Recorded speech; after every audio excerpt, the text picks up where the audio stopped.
Hey everybody, before we get into today's episode, I want to tell you about my weekly newsletter, Build Something Weekly, which you can sign up for over at howibuilt.it/subscribe.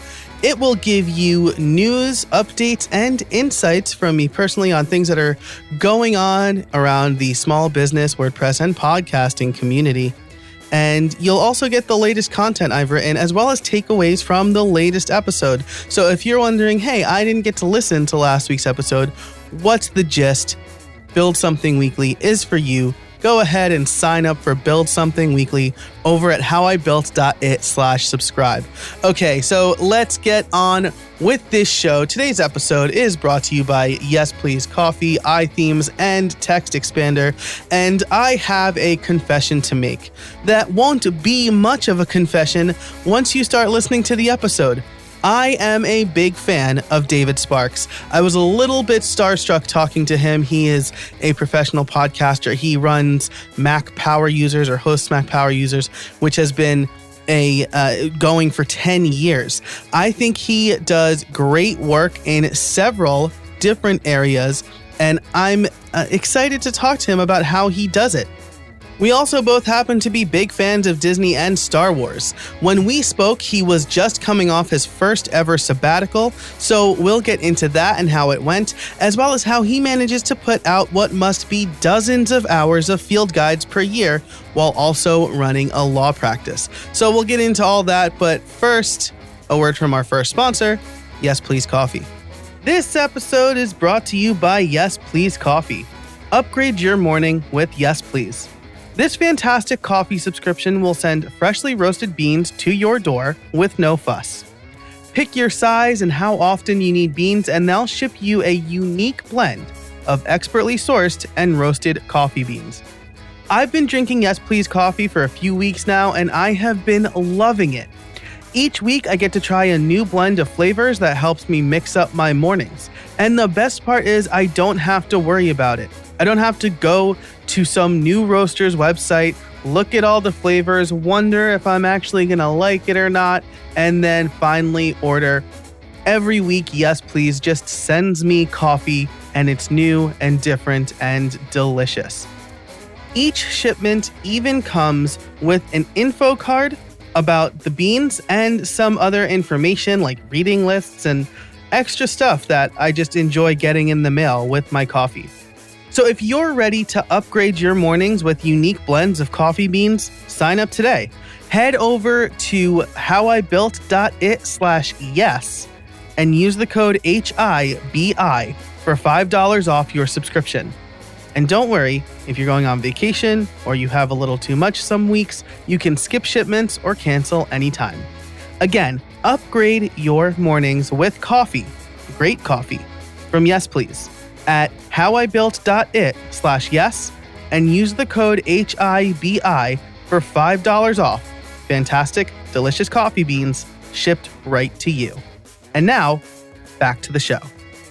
Hey everybody, and welcome to another episode of How I Built It, the podcast that asks, how did you build that? I am very excited today to bring you our guest. His name is David Sparks. He is the chief broom pusher at Sparky Media. You might know him from Mac Power Users, Focused, or one of his many field guides. David, thanks so much for joining me. How are you today? Well, thanks for having me. I'm really looking forward to this. Likewise. So I might like fanboy a little bit. I've been following your work for a long time. I actually discovered you on the Automators podcast first, and then moved over to Mac Power Users. Okay. Yeah. So I've been I don't know if evangelist is the right word, but I've been telling all of my friends about the wonders of automating and making a one-man shop into seemingly a multi-person organization. So it's been a lot of fun listening to you and Rosemary Orchard talk about that stuff. Amen, brother. Yeah.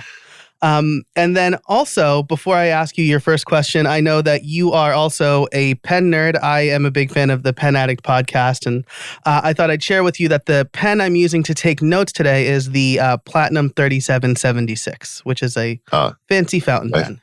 That's my favorite. What's your nib? It is a fine nib on this one. I go back and forth between fine and medium, depending on the manufacturer.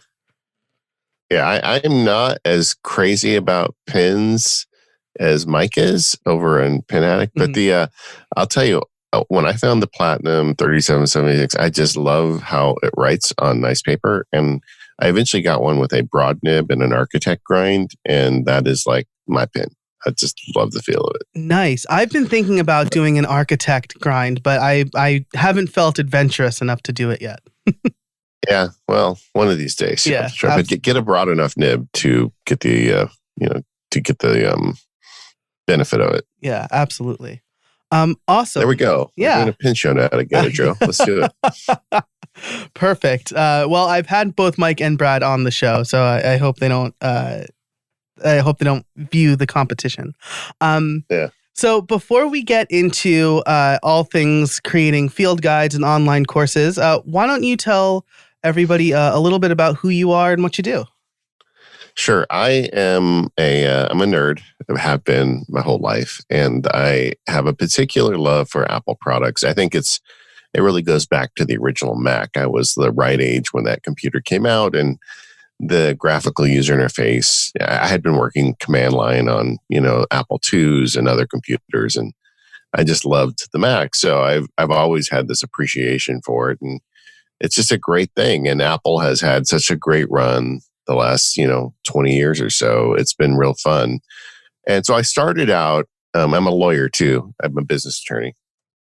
So I started out writing articles for some of my friends that had business law websites, and that kind of morphed into something. And then eventually somebody said, well, you need to have a website if you're going to give us these articles so we can have a link. So then I made MacSparky.com, and that turned into really, I don't really write for lawyers. I just kind of write for anybody who wants to be productive. And so that turned into something, and then that turned into podcasts. And then that turned into, I did a couple books for Wiley Press. And then, just the whole system just kind of grew organically. And now I've got this thing where I make some podcasts, I have a blog, and I publish field guides. So it's really a joy, a completely unexpected joy in my life. That's a big fan of your work. I think that, everything that you write about, again, over on MacSparky and your various podcasts has helped me become more productive. I can say that for sure. Now, you do produce a bunch of field guides, and I do want to talk about that. But as we record this, you recently took a week-long sabbatical. And I wanted to talk about that because a lot of people who listen to the show are small business owners and maybe freelancers, people who feel like they can't take any extended amount of time off because everything will go down in flames. So I was wondering, and we can point people to, your other properties where you actually talk in depth about this, but how did the sabbatical go? Yeah.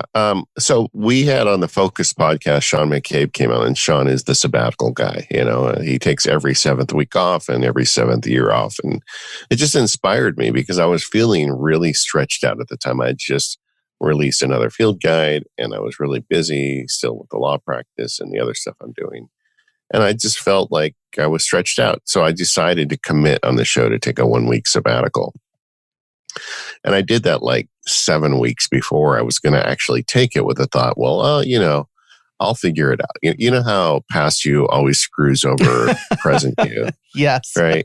So I did try and figure it out. But, as we got closer, I realized, how on earth am I going to do this? I got legal clients that sometimes have emergencies and need my help. I am a solo attorney. I don't no longer practice with a firm, so I don't have other people I can just push work onto. And so it was not it wasn't a pure sabbatical in the sense that I didn't entirely shut the world out for a week, but I did manage to have a week that was much less busy than most weeks for me, and a lot of downtime, which for a small business person is critical, right? So it turned out good, but it wasn't the world's greatest sabbatical if you judge it on, abandon the world and hide in a cave for a week theory. Yeah, absolutely. And I I'm feeling the same way. The last time I took a bunch of time off was for my honeymoon. We went to Italy. I didn't even bring my computer with me, which was like a big deal. But I was working for an agency at the time. So it was a bit easier. I had coworkers to foist work onto, and my freelance stuff, I hired my friend to handle any emergencies. But now, as we record this, my son is 10 days old, something like that. And I was like, I'm going to take the whole month off. And that went to heck pretty quickly because I have a couple of big deadlines for the end of the month with a book I'm writing and a course I'm recording. So it's hard, but I think I want to make a concerted effort to try to do that. That's why I got into self-employment. Yeah, with a new baby, your next sabbatical will be in about 16 years. Yeah, that sounds about right. Though my 3-year-old daughter has been helping where she could, which is fun to watch. Yeah, big sisters are the best. Yeah, absolutely. Awesome. So you mentioned that you had just finished up a big field guide, and that's the main reason I reached out to you today because, again, I'm a big fan of your field guides. Your OmniFocus field guide is the thing that helped me use OmniFocus properly. And this whole season of my podcast is focused on content creation, making money through your content, and attracting a bigger audience because of your content. And so first, I want to ask, how did you get into the field guides at all? You're still a lawyer. And what made you want to kind of pivot and do tech-based online courses? Well, I was already, like I said earlier, I already had a podcast, and Mac Power Users is my biggest podcast. There's a substantial audience with that show. And then I had Mac Sparky running, and it all started with a plane delay. I had spoke in Chicago at the American Bar Association, has what they call a tech show. It's all the legal nerds get together, and I've been a speaker at that many times. And one year I was there, and I got on the airplane got stuck on the runway. And for some reason, just sitting there with a blank piece of paper, I started thinking, maybe I should just write a book. And so I started outlining a book, and in 4 hours of sitting on the runway, I outlined the whole book. And then I started reaching out to publishers and ultimately made a deal with Wiley Press. And I wrote the Mac at Work and iPad at Work books. And this is like, I don't know, man, 7-8 years ago. This is a long time ago. But for a while, I had books in the, Barnes and Noble. You'd go and you'd see my book on the shelf, which was kind of cool. But I also didn't like the lack of, there's two things really. I didn't like the lack of control of working through a publisher. Like I have kind of a quirky voice in my podcasting and writing, and they're like, you can't put that stuff in a book. I kept hearing that, Yeah. And I also didn't like the monetary value. I mean, these big companies, tech publishers are really, they don't treat you like J.K. Rowling. Let's just say that. Yeah. And so I decided, what if I did this on my own? And I had this idea of field guides, and for some reason I just liked the concept of it, even when I was a little kid. I think I had a bird field guide and a camping field guide, and I just loved the idea of it. So I just said, well, what if I had tech field guide? So I came up with the idea, and the first one I did was Paperless, which released in 2012. And at that point, I was still writing books. But I had adapted to the Apple iBooks author platform. And that was new back then. And it was a ebook platform that allowed you to embed video, So I really wanted something where I could do sample video. Make sense? Yeah, absolutely. I mean, the problem with like the books I did for Wiley was like, I want to explain how to do something technical on your Mac. And they would say, okay, you get 3 screenshots. And I'm like, how am I going to do this with 3 screenshots? Because there's limited space and printing and all this stuff. So when I went over to the Apple iBooks platform, I could just make a video and show you how to do it. So that made it so much easier. Yeah. But over the years, I was going to say, absolutely. That makes perfect sense. I'm actually writing an HTML and CSS visual quick start. I finished all the words, and we've allocated space for a web edition, which includes videos. And that really allows me to like show them like CSS transitions instead of trying to like describe them with words, which is super helpful. Yeah. I mean, it makes all the difference for the user. And so then I did that for years. I made several books in the Apple iBooks platform. I was very happy with the relationship with iBooks. They treat you much better than a traditional publisher. And, just I was in control of it and I could use my voice and it was all great. But Apple kind of slowly started giving up on the iBooks platform. There really wasn't anything else out there like it. And I started to realize that video was so good that I was then banging my head. And in the Apple iBook store, they had a 2 gigabyte limit for anything you publish, which, equates to maybe an hour and a half of video or so, right? Yeah.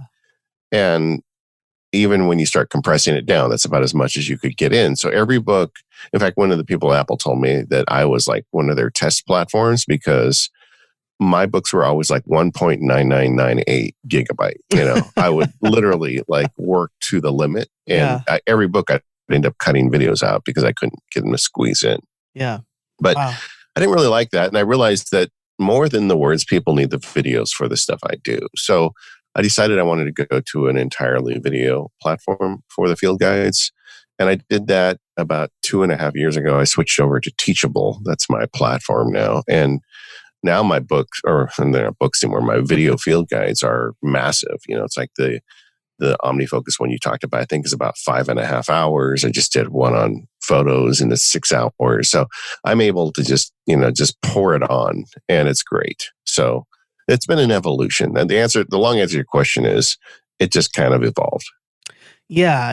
And again, I love that journey because I think I'm in a very similar boat. I think another reason I wanted to reach out to you is because I've written a few books. It's very rewarding to see your name on a bookshelf, even if a lot of people aren't going to bookstores right now. But I've also really pivoted into videos, and my editor told me this time around that he can kind of tell that I write more for video than for books. He like just ripped my drafts of the chapters to shreds, but he's a lot more lenient on the videos I'm making. Yeah. So. Yeah. I think that, honestly too, that's what people want. I mean, if you're looking at this from a commerce standpoint, I raised the price when I made them video. Mm-hmm.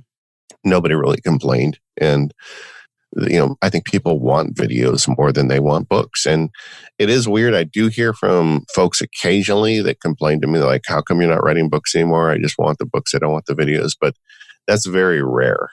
Mm-hmm. And the email I get much more often is, thank goodness, you're all a video now. This makes so much more sense. And then, the trick to being the publisher is to make it friendly for your user and don't make a user hostile experience and, make it as good as possible for them. You've always got, I feel like with every field guide I release, I'm kind of on this, I'm on trial with my customers. People who bought from me from years, they buy from me because they trust what I'm going to make, that I'm going to do it right, And if I do it right, I get the privilege of making another one. If I do it wrong, nobody's going to buy the next one. So I got to get it right every time. Yeah.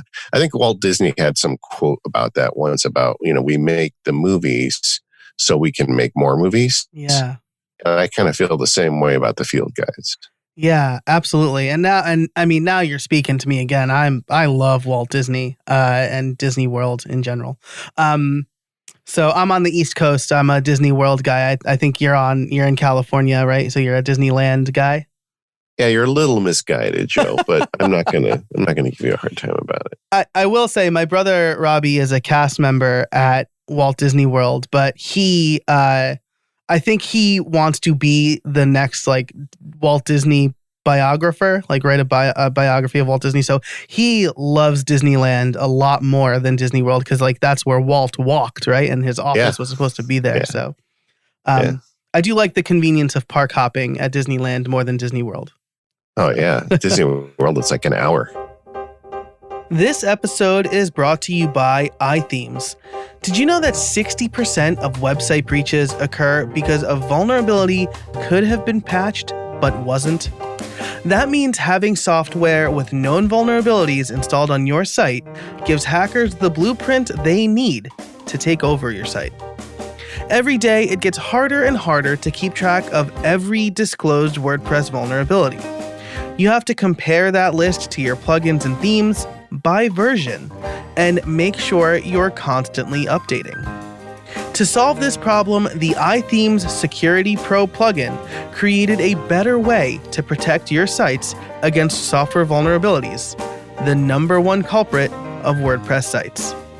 The new improved WordPress security site scan, powered by iThemes, performs automatic checks for known website vulnerabilities and automatically applies available fixes so you don't have to. Whew. That's some peace of mind. And I could speak personally to this because as somebody who has repaired hacked websites, I know that it could be costly and dangerous to lose information, especially when it's personally identifiable. So iThemes Security Pro also includes a ton of other features to help you keep the bad guys out. Brute force protection, two-factor authentication, passwordless logins, and compromised password protection. Plus a whole lot more to keep you safe. If you want to start securing your sites today, head over to howibuilt.it/ithemes to get the best WordPress security plugin to secure and protect WordPress. iThemes is giving How I Built It listeners a 20% discount by using the code HowIBuiltIt at checkout. Again, that's howibuilt.it/ithemes. That's howibuilt.it/ithemes, and use the code HowIBuiltIt at checkout for 20% off. And now, back to the show.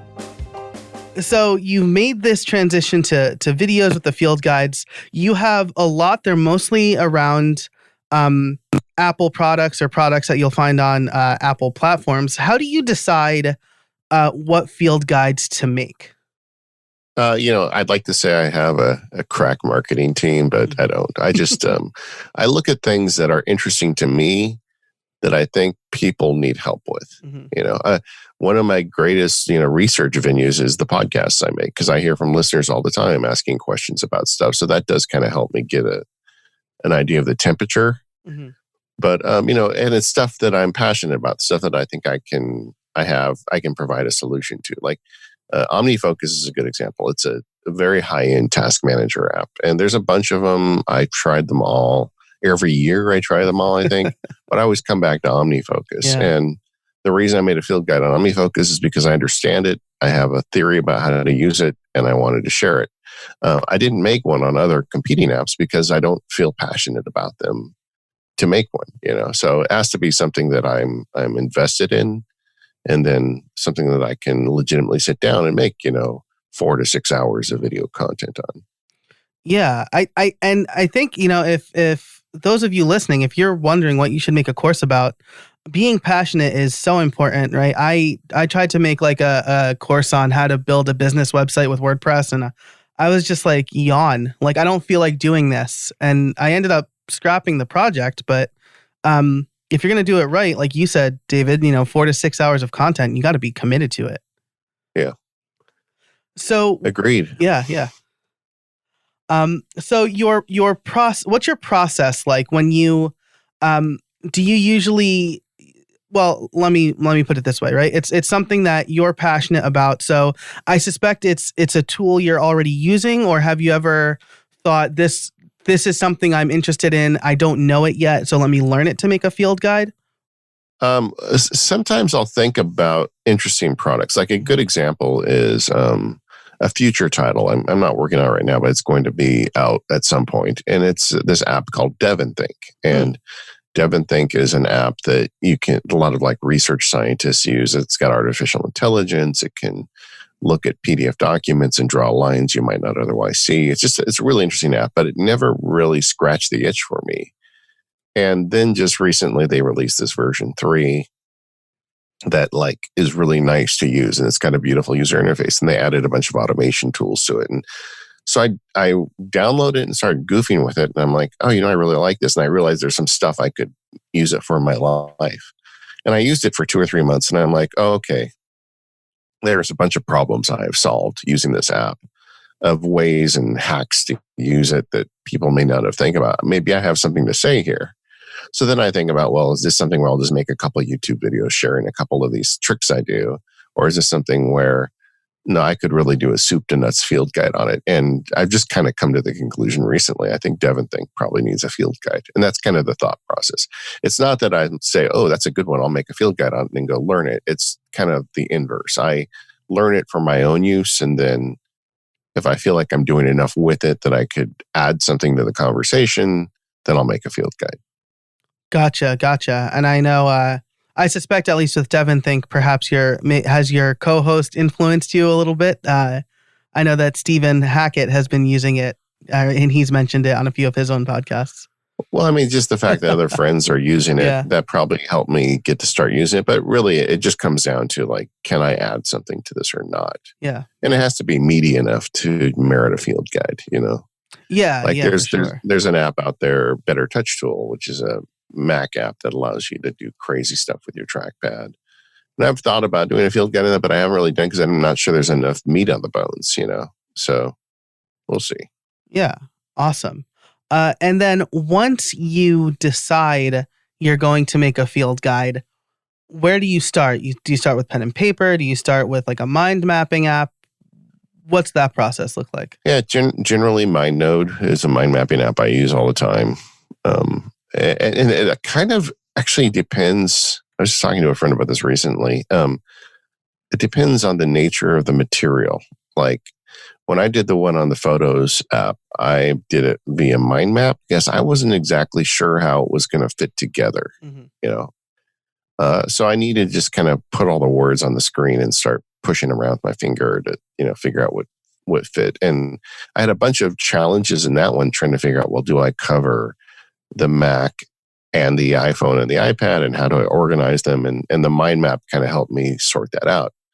Now, the one I'm currently working on is I'm going back to the beginning, the original paperless field guide, making a whole new edition of that. And while a lot has changed, the underlying structure of it hasn't, in the sense that I feel like a paperless workflow is, number one, you have to capture paper. Number two, you have to organize it. Number three, you have to edit it. Number four, you have to share it. So I knew the big 4 points. So that's, if you're going to buy the next field guide, guys, that's the organization. But so I knew it going in, that was it. So I just made an outline for that one because I didn't need the kind of like open sky stuff you get with a mind map. I knew the general outline, but all the stuff on the inside of those 4 points was what I had to rework.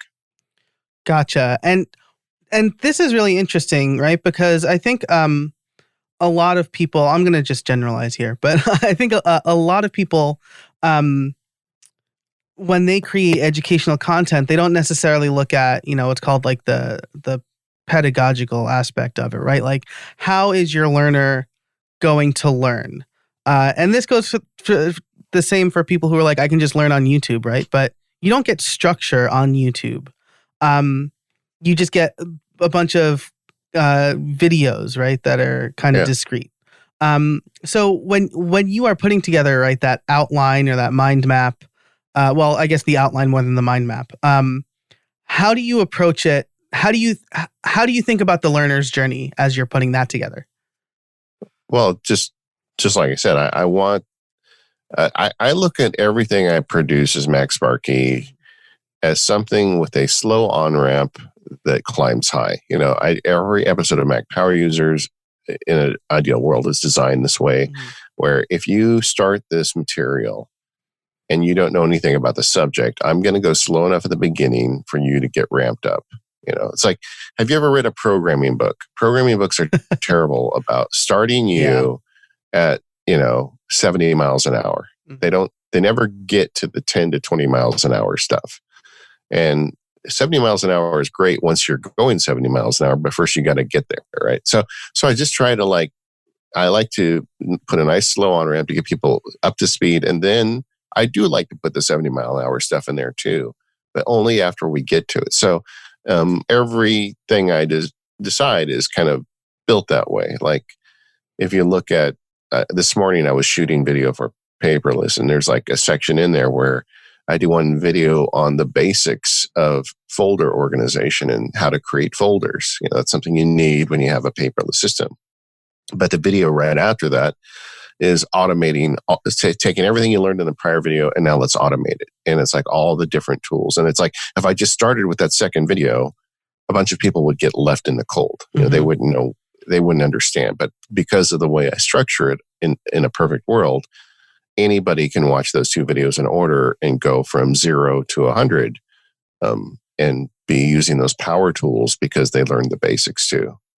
I think I'm kind of rambling. I'm sorry, Joe. No, not at all. That makes perfect sense. And as somebody who teaches programming and has written programming books, I try to be just so cognizant of that, right? Like, because again, you know, a lot of programmers or a lot of WordPress people, I'm in the WordPress space a lot, and they're like, WordPress is easy. Just create a post or a page. And a beginner is like, I don't know what either of those are. Like, you need what? And the same thing is with programming. You're like, well, with an if statement, and you're like, you got to back up. You can't start with if statement. So yeah. It's funny. A very informative moment in my life was when I was in law school. I clerked for a federal judge. I had an internship where I went and worked for the judge. And federal judges have a lot of cases, and they have to decide a lot of things. So people submit briefs to them, and the job of the clerks and the interns is to review the briefs and make, to advise the judge of their opinions and summarize and kind of, we don't decide for the judge so much as we kind of like filter things down for the judge. And it was interesting to me because I remember the first day I was there, I'm a wet behind the ears law student in, a suit that doesn't fit me, sitting in the back room of the federal courthouse. And somebody submitted a brief to me, and there were two briefs. There was one from a lawyer, and it was a big fancy bankruptcy case, multi-million-dollar hotel going bankrupt. And there was one attorney that submitted a brief that went straight to the most obscure bankruptcy issue you've ever heard of. And there was another one who wrote the brief starting with the basics, saying, this is why and this is blah, blah. And he just built his case up to that point. And I remember how convincing his brief was to me compared to the other guys. So much so that I had to stop and say, wait, don't rule in this guy's favor just because he did a better job briefing. You got to go do the homework for the other guy. But it was the lesson for me. It's like, okay, when you want to convince somebody of something or when you want to teach somebody something, make it easy for them and they will go with you. And that was like a kind of a hallelujah moment for me when I learned that. And it's always stuck with me. Yeah, I love that. Make it easy for them and they will go with you. I absolutely love that because you're right. You don't want, it's like how they talk about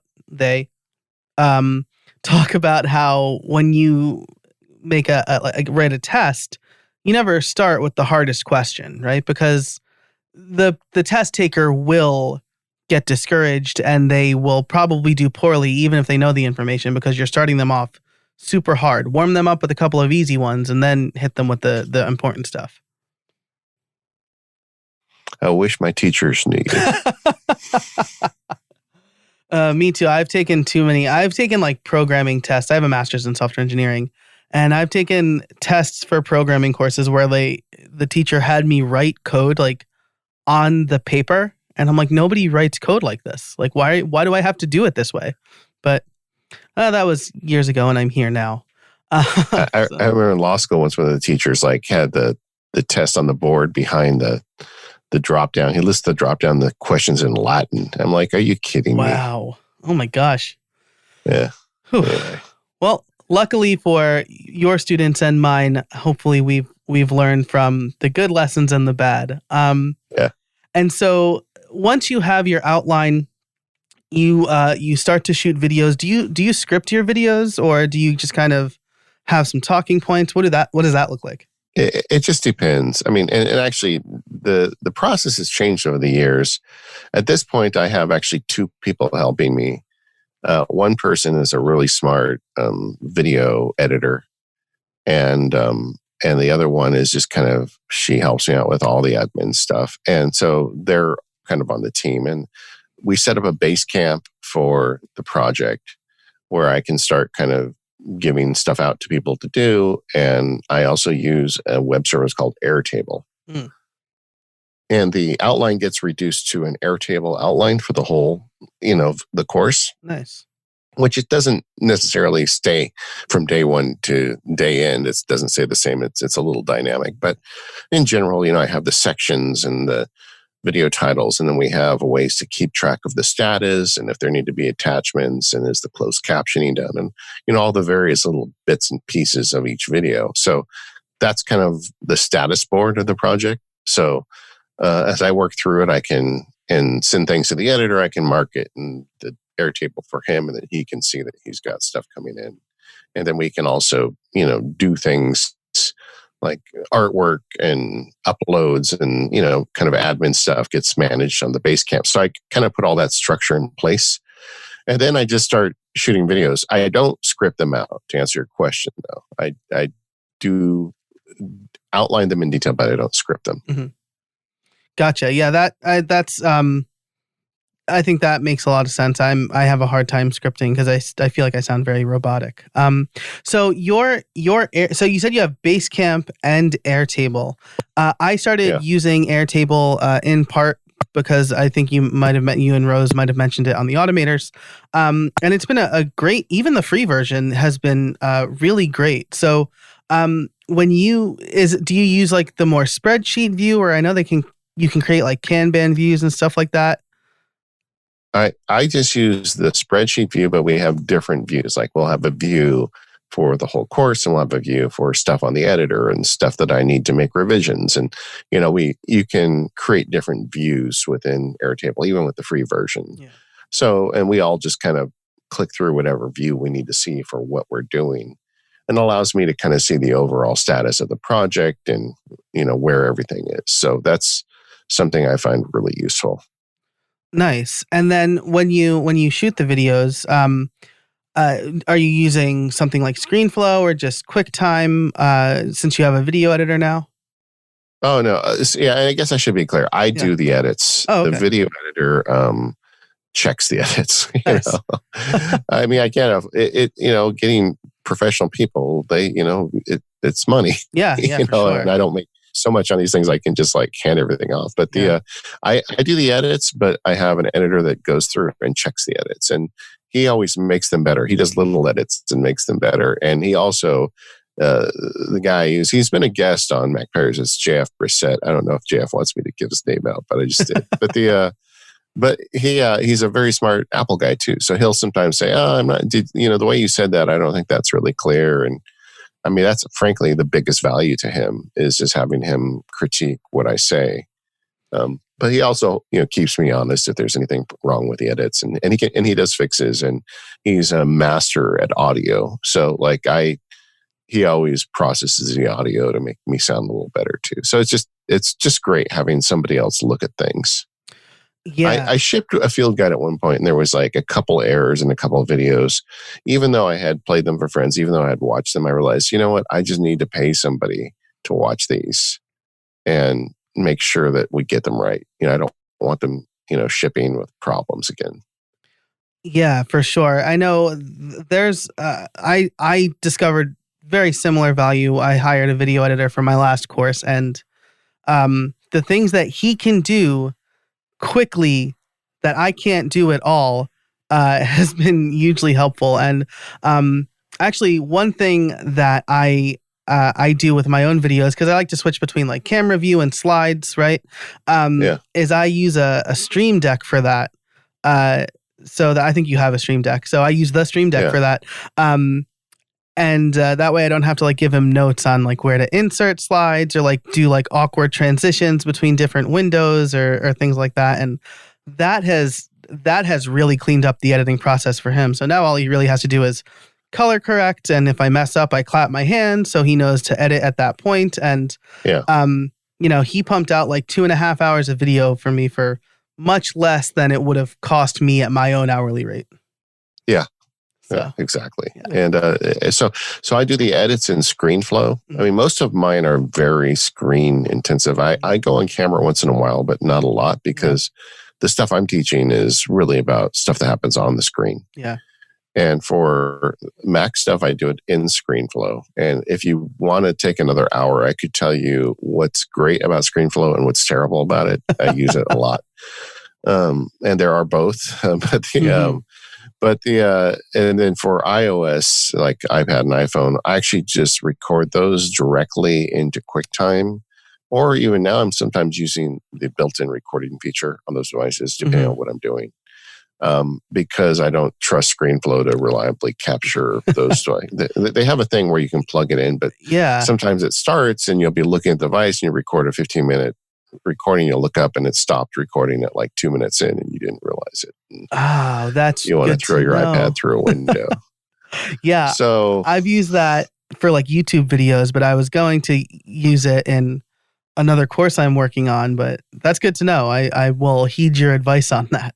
Yeah, so the trick there, record into QuickTime and then take the QuickTime video and just drag it into ScreenFlow. And you can still use ScreenFlow for all the cool editing and stuff, but just don't do the raw recording into ScreenFlow. Gotcha. And then with QuickTime, so the device is plugged into your machine and you could still do the VO on your fancy mic and all that stuff. Yeah, exactly. Today's episode is brought to you by Smile and their product, Text Expander. Save time typing and boost your productivity with Text Expander. You know I'm all about automation, and Text Expander is a great way to get started with automation. It allows you to create your own snippets for repetitive text you tend to use everywhere. Add the text, create a snippet, and boom, save precious time and keystrokes. One of my favorite snippets is for my address. So instead of typing out my full address and risking typos, I simply type $ADDR and Text Expander does the rest, filling in my full address for me. I also have snippets for my street, my city, and my zip code. But that's not all Text Expander does. With its advanced snippets, you can create fill-ins, pop-up fields, and more. You can even use JavaScript or AppleScript. Another one of my favorite and most used snippets is when I type PPT. That will take whatever text I have on my clipboard and convert it to plain text. So I'm no longer fighting formatting when I copy from a Word document, a Google Doc, or a plain HTML page, like a website. I also use it for common links, email messages, which I can completely customize with fill-ins and drop-down menus, and even date calculations. I'm currently writing a book, and Text Expander has been instrumental with that. Text Expander is available on macOS, Windows, Chrome, iPhone, and iPad, so pretty much anywhere you do computing. If you've been curious about trying Text Expander or automation in general, now's the time. As a listener, you can get 20% off your first year. Just visit textexpander.com/podcast and let them know how I built it sent you. That's textexpander.com/podcast for 20% off your first year. And now, back to the show.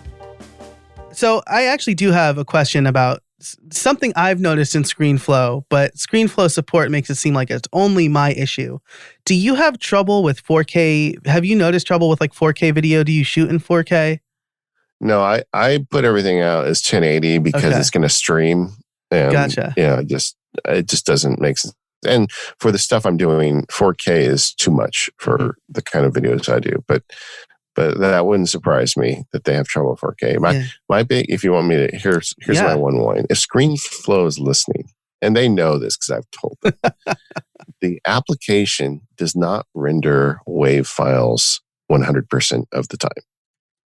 Have you ever? I'm totally getting into the weeds here, but like when you make a video, like think about iMovie. You see the WAV file of the sound, right? Yeah. You see the little bars showing it when the person was speaking. Well, you talked about hand clips. I use mouth clicks. I click my tongue. Yeah.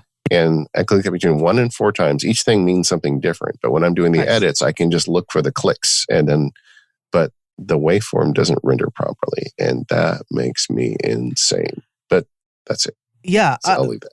I will, if ScreenFlow is listening, I will echo that because I find that when I'm editing, then if I'm watching it in real time, which I usually am, I don't usually scrub through because I will absolutely miss something. I have to like start and stop the video to get the waveform to render properly if I want to watch it in real time. So like, there's that too. Yeah. There's that too. So, 100%. And then like if you, Yeah, well, I don't want to turn this into a ScreenFlow gripe fest, Yeah, but we gotta stop. I feel you there. It's like Yeah. next year, make $100 upgrade and fix that one thing, and I will buy it. Awesome. Nothing else. Just fix that. Just that one thing. Fantastic. All right. Well, wow, I've asked a lot of questions and we're coming up on time here. I want to be mindful of your time, of course. But so let's kind of quickly go through the publishing process. You have your videos, you've edited them, your editor looked at them, and you use Teachable, which is all in one, right? They host the videos and you can set the pricing there and all that fun stuff, right? Yeah, so they take care of all that. They even collect the VAT tax for you, and nice. I haven't looked at the other competitors since I started using Teachable. There are little things I don't like about it, but they're pretty responsive to me. I'm always sending them emails asking for additional features, and I think they're trying as much as they can. Nice. I ask for a lot, but I feel like it's been a pretty good platform for me, and it's great. I get. I don't have to give a percentage to anybody now. I get to keep the money for the stuff I sell. Some other production stuff I do at the end is I have a company that I hire to go through and create closed captioning for all my videos. Okay. And I put those on the files. Over the years because I make all of my videos downloadable. Once again, I don't want to be hostile to my customers. If someone buys a field guide, I want them to be able to consume it either streaming or download. And I get a lot of people emailing and saying, well, I want one download for all of them. Well, the problem is they're like 8 gigabytes or 10 gigabytes of video. So what I've done recently is now at the end of the course, I will put in combined videos for easier download. So basically, usually it's every section of the course you can download as an individual video. And that way, like if people are getting on an airplane to go on vacation or whatever, they can just download the combined videos. Another thing I've started doing with the most recent one, I haven't got this, it's in the photos course, it isn't any other courses yet, but is I'm taking the closed captioning transcriptions and I'm combining them into PDF and EPUB books. So it's not really writing a book, it's the transcription of my video, but some people want that. So I'm making that available too. I think if you're going to publish stuff and sell it on the internet, you should make it as easy as possible for your customers to get what they want. Yeah, absolutely. And that's such a great idea. I am, admittedly, I lag behind a little bit on the captioning and transcripts of my videos. I make sure to have transcripts for all the podcasts, but just like an ebook, like a PDF of the transcripts, that sounds really great. Because then even if you watch the course, you can go, he said something at some point. You could maybe search the PDF for that specific moment. Yeah. Awesome. So David, thank you so much for your time. This has been great. I want to ask you if you have a trade secret for us or tips for the listeners on if they want to start creating their own field guides or online courses. I think the thing you have to do, there's a lot of stuff on the internet that's free. You go like YouTube, but a lot of it, some of the YouTube creators are amazing. Some of them are garbage. If you're going to make something you're going to sell, you need to make it outstanding. You have to be willing to do that if you're going to charge people money for it. And the other thing is, if you're going to sell things, you need to have a relationship with your customers. And I try to give away a lot. If you go on learn.maxsparky.com, about half of the courses are free. And I want that. That's intentional. I want people to not feel like every time they hear from me, I'm asking for money, and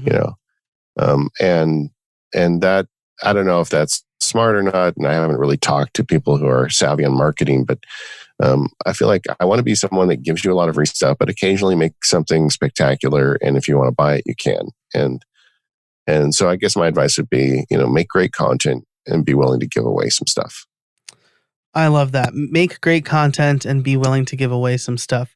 I think that's a good model. I try to, I don't know if I do it as effectively, but I think that's so important, especially having the relationship with your customers, right? You mentioned that MPU is a good source, or your podcast in general are a good source of connecting with your customers. I know that you are one of like a handful of people that have like very active forums that aren't on some other social media platform. So kudos to you for that too. I think that's super cool.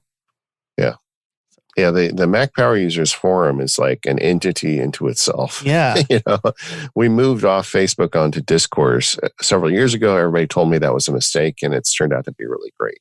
So awesome. Well, yeah, I'm glad to hear that. Well, David, I appreciate your time. Where can people find you? Just go to macsparky.com, and there's links there to all the field guides. If you really want a field guide, go to learn.macsparky.com, and you can get one there. Awesome. And then my podcasts are also linked at macsparky.com, but there's 3 of them. There's the Mac Power Users, which is about Apple technology and getting more out of it. There's the Focused podcast, which is about trying to stay focused, which I think is the superpower of this age. Mm-hmm. And then the 3rd one is called Automators, which is the stuff that's too nerdy to go on Mac Power Users. And they're all on relay.fm. Awesome. Yes. And I will link to all of that and more, including interviews with both Mike and Steven, the founders of Relay, on the show notes over at howibuilt.it. David, thank you so much for your time. I really appreciate it. Thanks, Joe. It's been my pleasure, and keep doing this great show. I really like it. Thank you very much. Thanks so much to David for joining me today. I really, really loved our conversation. And then after we ended the recording, we had a nice chat about Star Wars Clone Wars, which I just finished. And, well, he was absolutely right. The last 4 episodes were amazing. I love that he went through his tools. I knew a lot of his tools already. I listened to all of his shows. But just getting to ask him direct questions about how certain things work, and a little gripe fest about ScreenFlow. I'm glad I'm not the only one who experiences problems there. So I love his trade secrets about how there's a lot on the internet for free. And if you're going to make something to sell, you need to make it outstanding, and you need to have a relationship with your customers. All of those things are worth repeating. So thanks again to David for joining me, for taking time out of his busy schedule to talk to me, to talk to us. If you want to learn more about David Sparks and see all of the tools that he's using, you can head over to howibuilt.it/186. Thanks so much to this week's sponsors. They are Yes Please Coffee, iThemes, and Text Expander. They help me run my business from the very first sip of coffee in the morning through the night by keeping my sites safe and secure. And like I said at the top of the show, if you want to get insights, content updates, and takeaways from this very show, you can sign up for the Build Something weekly newsletter over at howibuilt.it/subscribe. Thanks so much for listening, and until next time, get out there and build something.